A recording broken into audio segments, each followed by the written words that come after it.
Testing 1 2 3. Testing 1 2 3. Testing 1 2. Hey there, hi there, hello there. It's me again, RHJunior, RHJunior, Reality Check Live, coming to you live over the internet through the system of tubes, through the boob tube we call YouTube, bringing you my little day-to-day program of ranting, raving, stupid talking, and bad art that I like to call, you guessed it, one, the only spleen squeezings.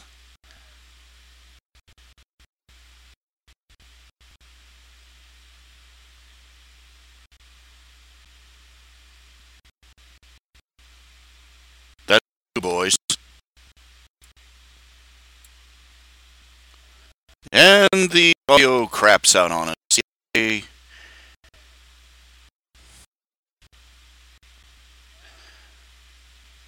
One, two, three, four.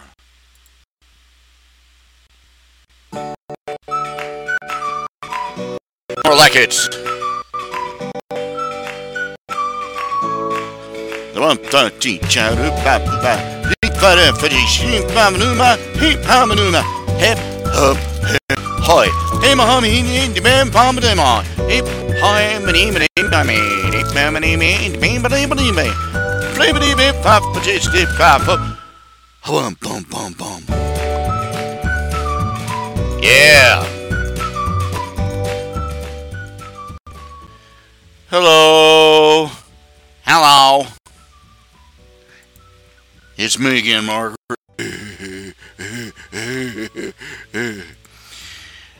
How's it all going? Nah. There we go. Turned off the randomizer. Maybe we'll get slightly better results on the images.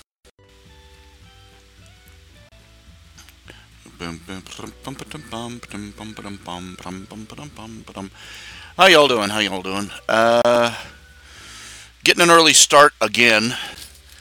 It's amazing how doing candy bar reviews can inspire you to get up a little bit earlier. Let's see. Checking everything. Got to turn on the camera. Da-da-da-da. Okay, got the camera. Got a picture of me. Yeah,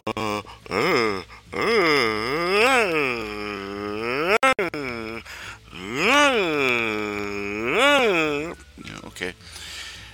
Yeah. Let's see, here we go. Hi there.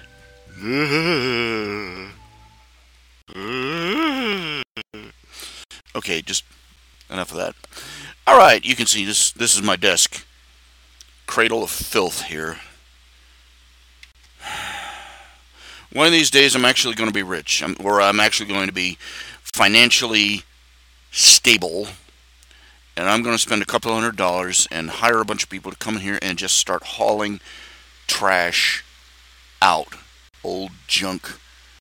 I got piles of old junk, I've got bags of trash sitting here in my living room because I can't get down my steps with it, and just junk, old stuff. I've got a bin, an entire bin piled up, heaping full of old computer stuff, and we're talking like 10 years old. The only reason you'd put this stuff together is for a government office or for a museum on computers. I'm not kidding you. It's old, and it's a waste of space, and I don't know why I'm keeping it, but I just feel bad throwing it out. Don't you feel that way? I mean, it's absolutely useless. You know, the stuff is absolutely useless today.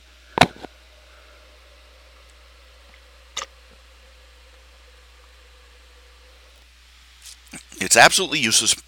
Nobody can use it, and the damn music stopped again.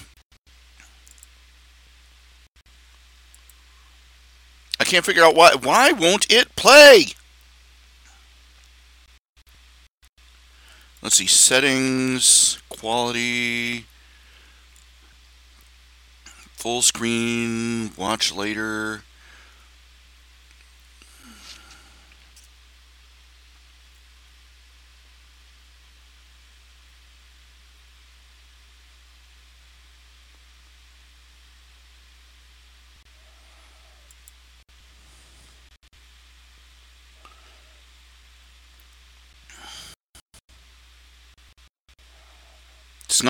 right for some reason. I can't figure it out.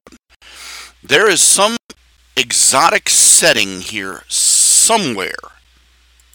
Somewhere. There's some little hidden button on YouTube thing that lets you play a library of music. And I cannot figure out what setting it is I'm missing.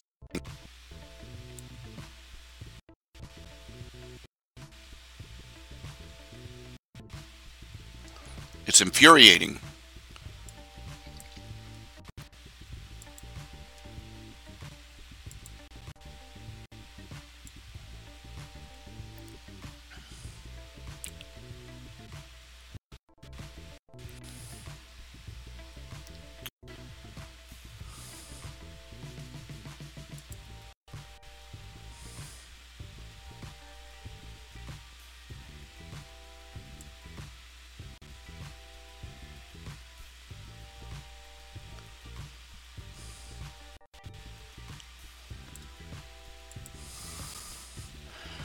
Okay.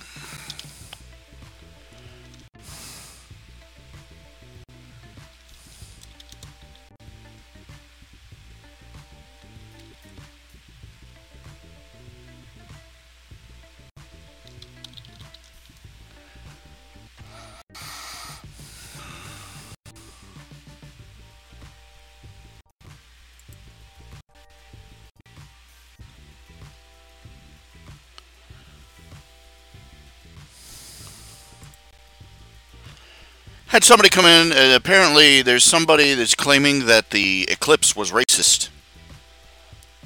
Seriously, they were claiming the eclipse is racist. Was racist because because the eclipse didn't happen to as many black people as it did to white people. I don't even know what to say to that. I have no, it's just, words fail you. Of course, I'm looking at this website right here. It says 35, frustrated teachers reveal obvious things they've had to explain to a student. Like, when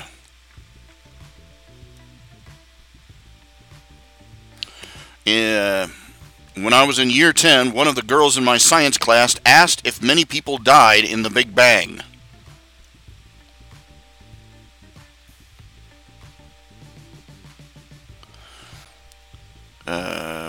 When I was a camp counselor, I had a girl, she was about 13, who absolutely insisted that raccoons were made-up animals, like unicorns or something.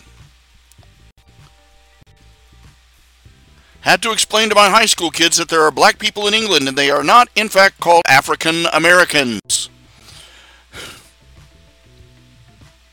You absolutely have to use capital letters at the beginning of sentences and proper nouns.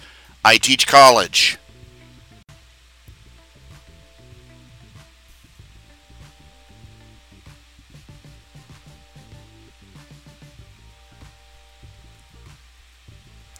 This is, okay, yeah. Your tax dollars at work in the public education system. Aren't you glad you live in a country with public education? Yeah.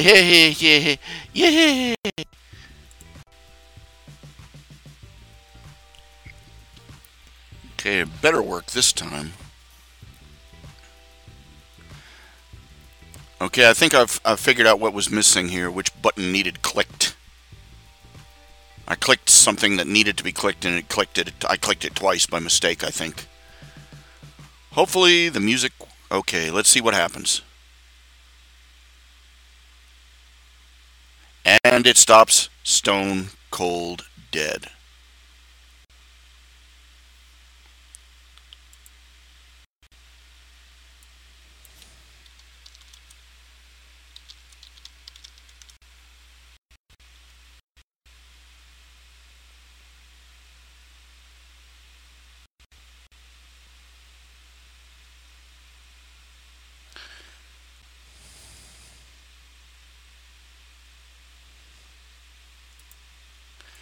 Okay, apparently,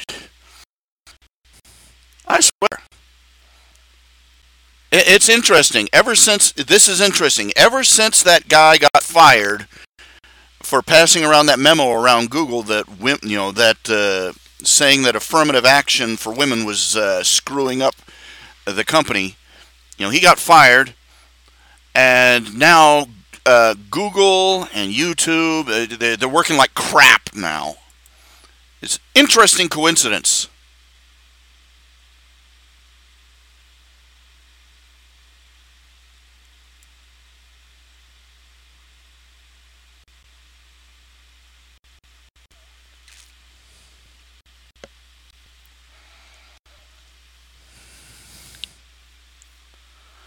Let's see. I'm looking for an explanation here.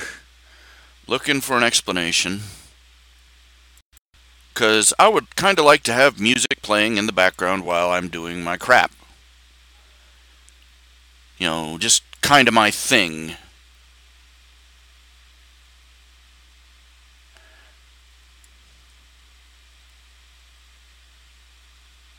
Clear the cookies. That might explain it. Let's see. History. Clear recent history. Clear cookies. Clear now.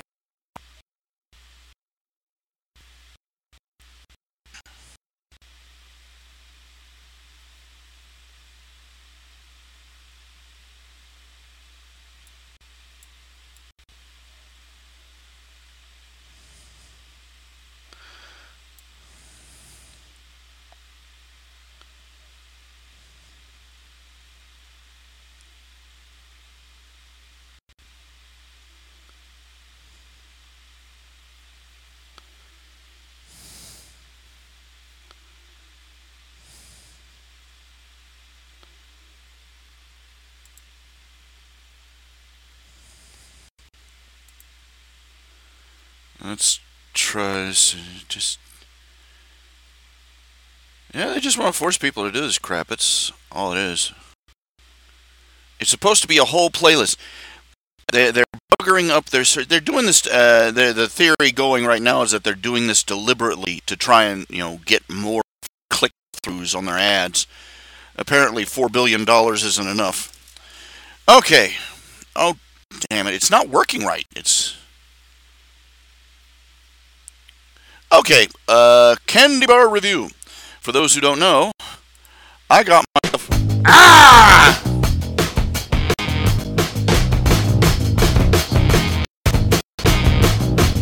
Oh, what the hell?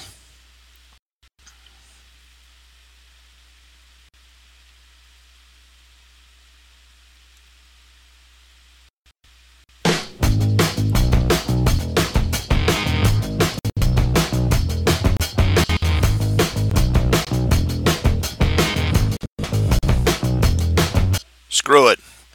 Congratulations. We're all going to listen to birdie sounds. Birdie and...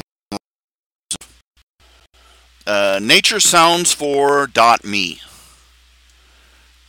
Spelled like it sounds. A little website that will autoplay rain and other crap in the background. Hopefully it will take up less bandwidth than...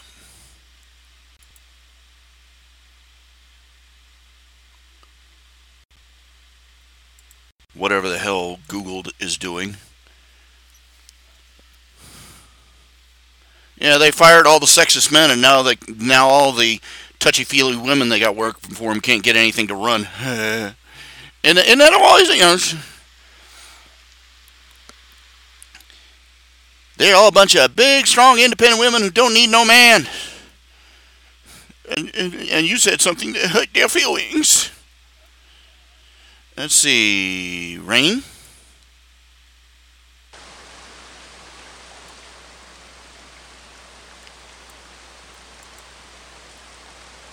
Nature. Rain on roof.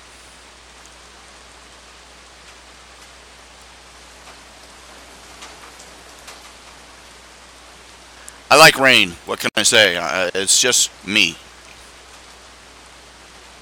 Nature sounds. Forest ambience.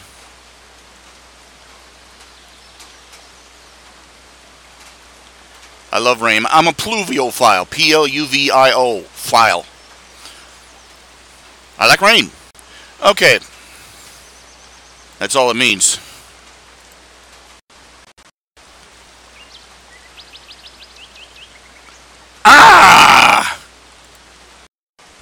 It's making me sign in again.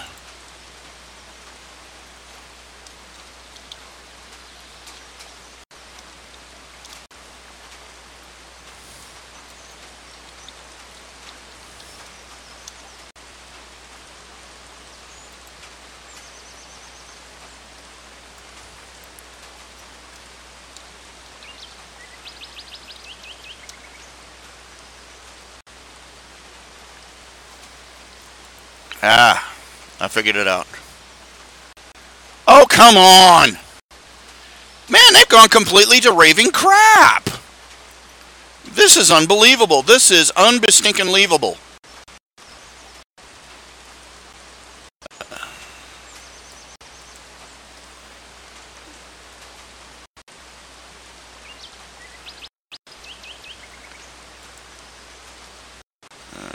Creator Studio.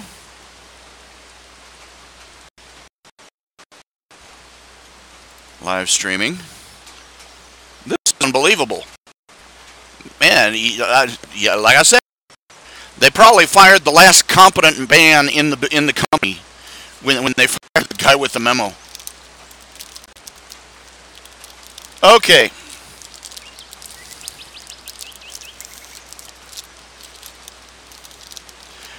Okay, we are now doing candy bar reviews. For those who don't know, I got a box of candy bars from Great Britain. Yeah, it cost me about $20, I think. I'd have to look it up. And I have sampled I'm sampling about 2 or 3 a day. I've got enough for maybe two more shows. I'm thinking of subscribing. You pay $15 a month and they send you a box of snacks from around the world. And I'm thinking, that's not a bad idea. Something to talk about on the show. Okay, last show, I sampled the Flake candy bar, the Picnic candy bar, and my favorite name, this is my favorite name right here, Curly Whirly. Okay, now the Flake candy bar, I gotta say, it tasted, I described it, it looks and tastes exactly like, well, dried out chocolate frosting. It's like going and finding a day-old cake in the fridge, breaking off some of that buttercream frosting along the edge, where they put all the little frilly stuff, and eating it straight. It was dry, it was crumbly, it was not flaky. Just not a very good candy experience. Now the Curly Whirly, basically it was this lace. It was basically a lacy pattern of chewy caramel covered in a layer of chocolate. Not bad, you know. Like I've said before, you can't. It's hard to go wrong with caramel and chocolate. Now this one, the Picnic bar. It's dipped in chocolate. It looks very similar to a payday, a chocolate payday. Let's see here. I'm looking for the ingredients, see if it says whether it's got raisins or not. The package indicates it's got either dates or raisins. I'm thinking raisins. And I could taste the raisins, but I couldn't find any in the candy bar. It had nuts. It had a caramel center. It had nuts, little crispies like you get in a Rice Krispie. It was dipped in chocolate, and it had a sort of hint of raisin flavor. So, of the three, I have to say that the Picnic bar was the best. Yummy. Today we are testing the Whisper, the Double Decker, how daring, and the Twirl. I picked them because of their names. I picked them strictly because of their names. Let's see here. Read the package on the Whisper. Whisper is the aerated Cadbury milk chocolate bar. That should prove interesting. What is this? Whisper.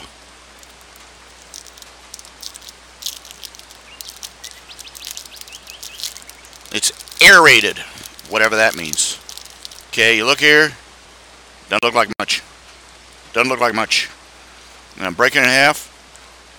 I'm thinking it's pretty much, it's looking, much to my disappointment, like it's very much like the Flake candy bar. It's just fluffy chocolate. We're trying it now.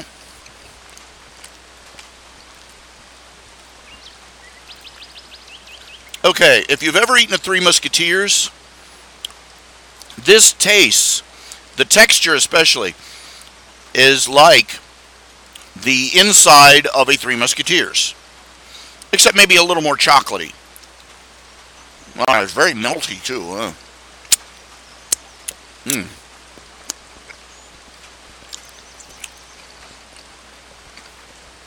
Not as dry as the Flake bar was. It's melting all over the place here. All over my fingers.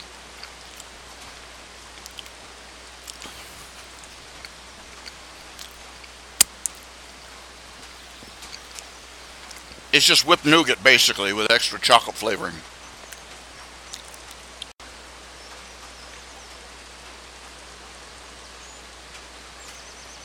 Still make you go for a drink.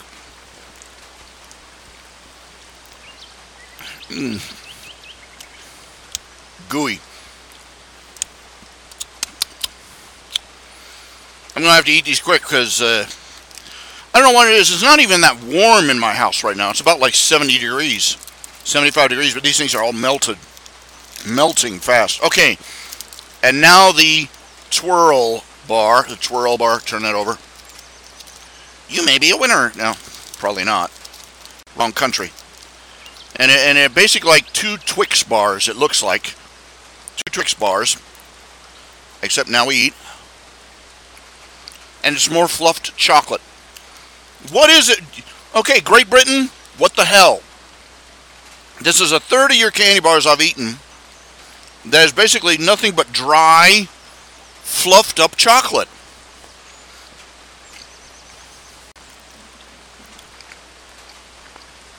It's a little firmer than the Flake or the other bar.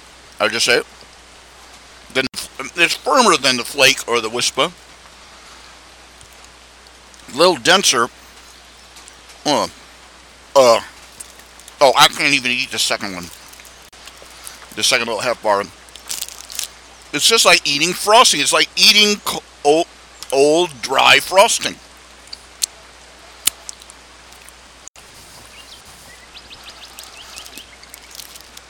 All you British people out there, everybody, all you British people talking about our Hershey bar, you know, your Hershey's chocolate is crap. Shut up. I've tasted what you got. Ugh. I'm serious.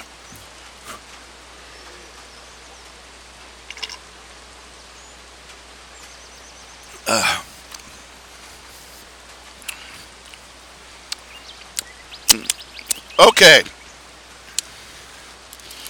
Now for the double decker. This is a nougat top and crispy bottom in Cadbury's chocolate.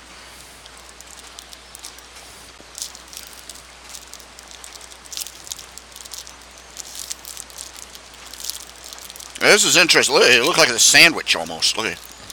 Wait. You see there? Sort of stuck together. Stuck to the package too. Is it supposed to be like that? You know, no, it's got a little crush in delivery, but you can see it's got layers. It's got layers, like an ogre.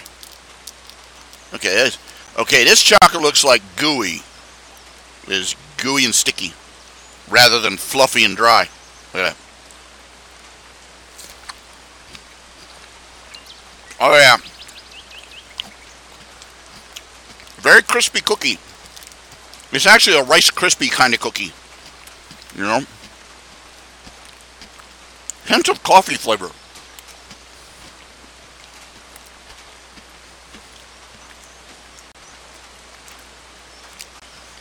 I'm gonna fill with chocolate. This is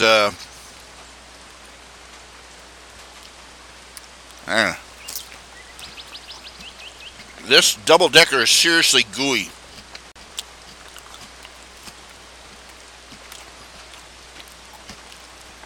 the nougat. Oh man.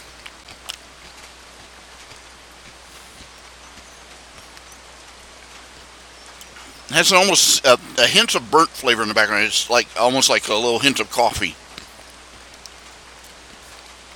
on the chocolate. Oh,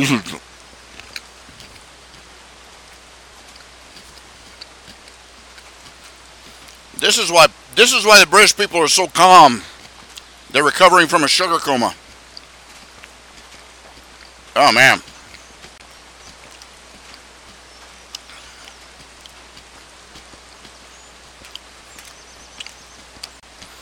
Okay, so of the three we tried, the three I tried,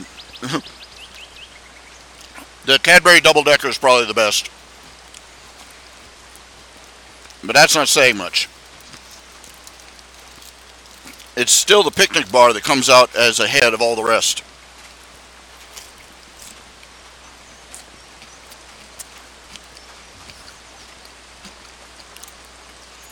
It is really disturbing though how fast these things melt. I mean, up until I started the show like 15 minutes ago, these things were in a refrigerator. They should have been frozen solid.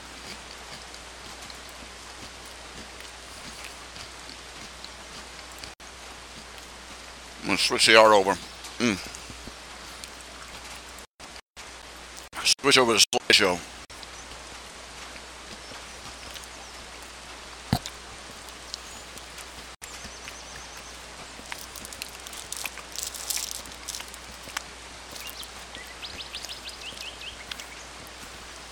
Ugh. That was very dissatisfying. It really was. I feel bloated.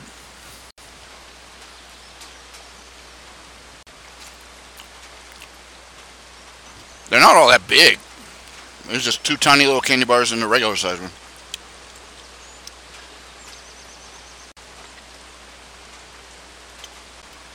Didn't even finish one of them. It's still too much. Ugh. Too much.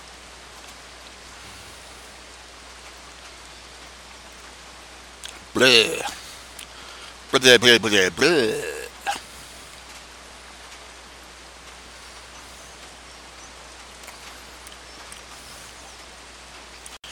And now, as I slowly sink into chocolate coma, I can't lie.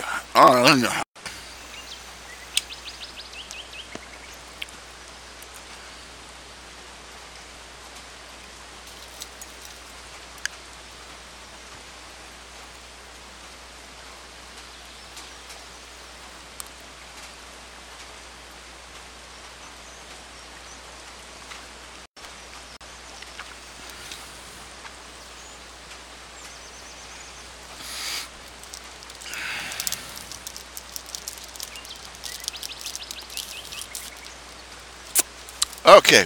Oh, you're saying Anthrozil. You listened again to Dr. Wolf's reading of the story starting over again. Yeah. That fan fiction. That fan fiction was a response to another one that was a lot bleaker. That version of the story ended with her being the last creature alive on the planet, and still reviving over and over and over again, even after the planet had crumbled to dust and there was nothing but an empty void. You know, just terrible. You know, bleak and hopeless, and nobody ever figured out what you know. But anyway, I said, that's depressing, and so naturally my muse kicked in and said, fix that. I don't have a beautiful angelic muse. Just, oh, you must create something beautiful now. No, he's just some little fat bald dude with a cigar. Come on! You can't let that stand. Make something. With a voice like Gilbert Gottfried on crack, you know. With a 5-pack a day smoking habit. That's my muse. When are you gonna do something with this story? Anyway, I should state for the record, I am a creationist. I believe I believe that the universe is self-evidently, and everything in it is self-evidently the product of intelligent design. And I believe the historical record of the Bible is a description, albeit a very brief one, of the creation of the earth and of the universe of which it sits in.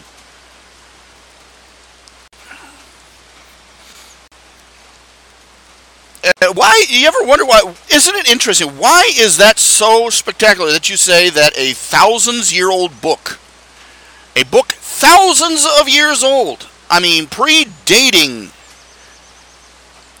most of the civilization, any of the existent civilizations on Earth, might have some historically accurate records in it, you know? I mean, there was a guy, people have used the records of the Old Testament to find lost cities. You know, why is it so spectacular to think that of all the theories of the creation of the universe that maybe the Bible has an accurate record of it? I mean, you know, you got people that went out there and located the lost city of Troy based on a single poem by somebody from antiquity, and you know, and they ignored all the scorn and disregard, and they found it. Surprise! And there are people out there looking for Atlantis in the same way and for the same reason. But you try and point out that the Bible has successfully been used to find cities that were once thought to be myth. And they're like, I think that's the devil's own interference, because you know they're getting a little too close to the truth, and he can't have that. If they start recognizing the truth when it slaps them in the face, you know, where's he going to be?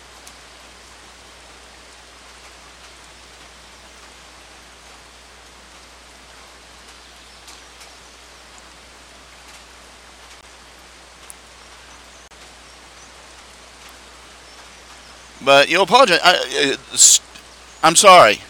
I've looked at all the people that come out, you know, create, you know, theistic evolution, the belief that God used evolution to create the world.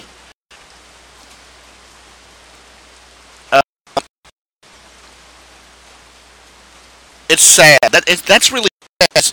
It is the effort by people who have been intimidated by lab coats. Not by actual science, but by people wearing lab coats. You know, priests of scientism. Not scientism. The worship of man's knowledge. And they're trying to compromise to try and not look like a rube, you know, in front of the cool kids. That's all it is. The theistic evolution is somebody who's trying to not look like a rube in front of the currently cool kids. You know what the problem? You know, let's start first off. Let's state that if you throw out the book of Genesis, you've unraveled the entire Bible, because everything the Bible says about sin and death comes from everything the Bible says about that comes from Genesis. And without that, you got nothing. You've got a bunch of fairy tales strung together in a book. And Jesus is no longer the Messiah. He's not even a good man. He's a man who was so crazy, he's on the order of a man who thought he was a fried egg. Because, you know, he openly stated, you know, the Genesis is as fundamental to the faith as any other part of the Bible, if not being the foundational work. Now, beyond that, think about this. Believing theistic evolution requires you to believe that God, the almighty, omniscient, omnipotent God, was unable to explain evolution to the biblical ancients. Evolution, a concept which we teach to children today using Muppets and cardboard cutouts and cartoons. Okay? We teach it to 6-year-olds. And yet somehow the great venerable ancestors of the biblical age somehow were too stupid to understand it? Second, it requires that God decided that he had to lie and make up a fairy tale. Or worse, that he let them make up a fairy tale and just let the lie go. You know, he never corrected them on it. And he let it stand for 6,000 years.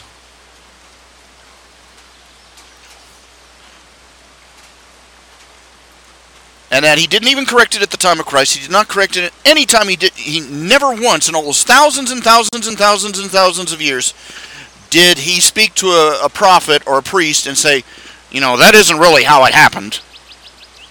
That he let the world go on believing this fairy tale until just the right atheist came along to explain it.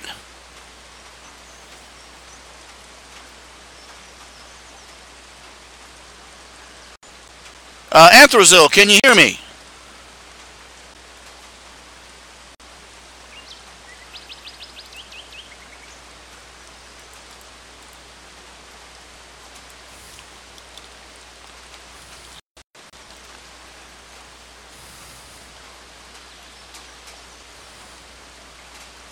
Doggone it. Did the audio poop out again?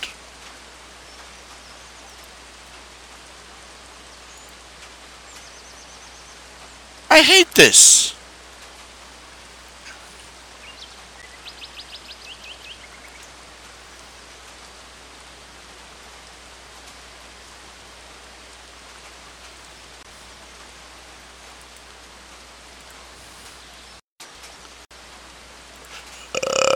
Pardon.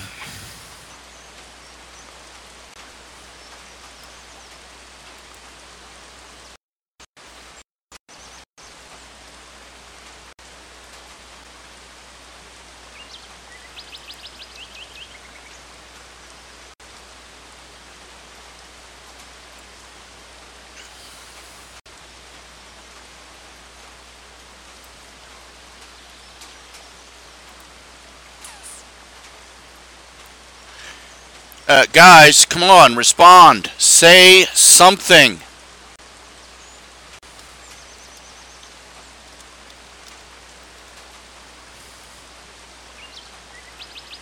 Can anybody out there hear me? Okay, I'm starting to take this personally.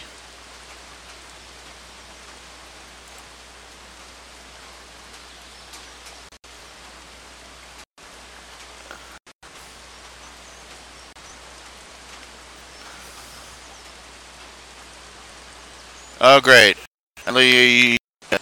Somebody got dropped. I swear, the people that run... I swear. This is what happens when you hire people based on political correctness rather than competence. They've got, you know, Google has got an office building full of quote unquote woke people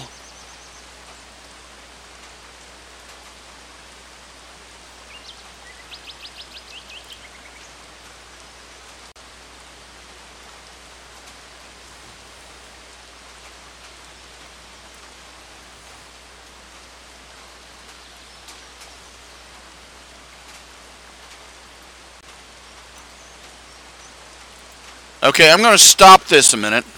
I'm going to change the setting here.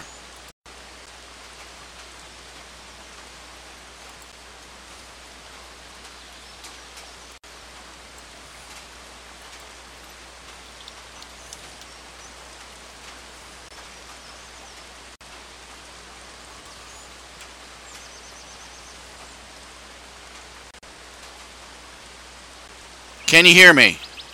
Say something. Type something. Look,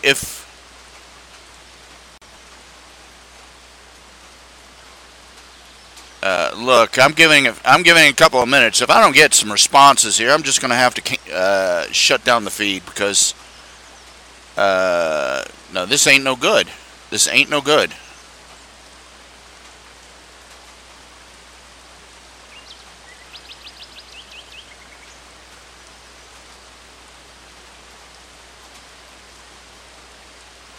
Thank you. Can you hear my audio? Please answer. Tell me if you can hear my audio, say yes.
Okay, great.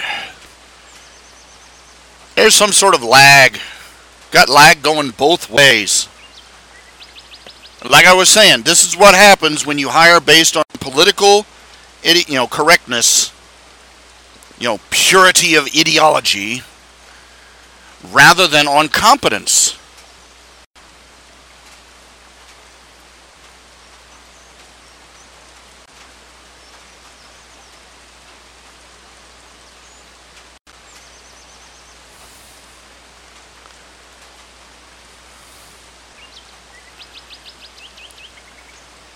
Well, I'm going to play it like this. My figure is this. You remember the story about that guy who passed out? I don't know why, and I don't know what he was thinking when he passed out that memo. He's like, "Please fire me," because he passed out a memo that basically said that this feminist motivated hiring in Google was destroying the company because these women were being hired based on their feminist ideology. And the men were being hired on how well they could yes ma'am and nod along, and nobody was getting hired based on how competent they were. And he went on to say that the reason we don't have very many women in this industry isn't because of prejudice. It's because women generally don't want to be in this industry. They don't take they don't want to take the courses. They don't want to do the study. They don't want to work at it. They just want the kudos for being there. And this got him fired with extreme prejudice. And the women responded to this. How dare he say we're all hypersensitive? And they all stayed home from work for a couple of days because he upset them so much. No lie, I'm not making that up. I'm not even exaggerating. They decide to show him by, geez, what can you do? But I'll bet you that there has been a mass emigration out of the ranks of Google by men who are competent enough to see, who are competent at their job and also smart enough to see that it ain't no safe terrain no more.